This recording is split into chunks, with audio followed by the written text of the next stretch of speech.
ওরে বাবা রে, এত সাপ কোথা থেকে আসছে? আজ তো সবাইকে কামড়ে শেষ করে দেবে। নতুন বছরের শুরুতেই আবার কিসের আপদ আসলো? এই সাপগুলো আসছে কোত্থেকে? হাল্ক, তোর গ্রাম আজ আমার সাপেদের দখলে যাবে। কেউ আমাদের থামাতে পারবে না। আমার চোখ কিছুই দেখতে পাচ্ছি না।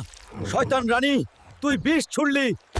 বন্ধুরা, আমার চোখে বিষ লেগেছে। তোমরা যদি এখনই সাবস্ক্রাইব আর লাইক করো, তবেই আমার চোখে জাদুকরি শক্তি ফিরে আসবে।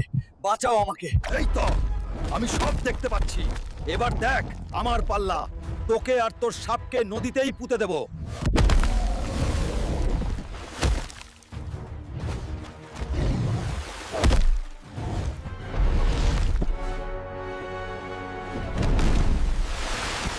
খবরদার, আর কোনোদিন আমার গ্রামে আসবি না। আসলে জ্যান্ত চিবিয়ে খাবো। সবাইকে শুভ নববর্ষ 2026। তোমরা পাশে থাকলে কোনো বিপদই আমাদের স্পর্শ করতে পারবে না। পরবর্তী গল্পের জন্য এখনই সাবস্ক্রাইব করো।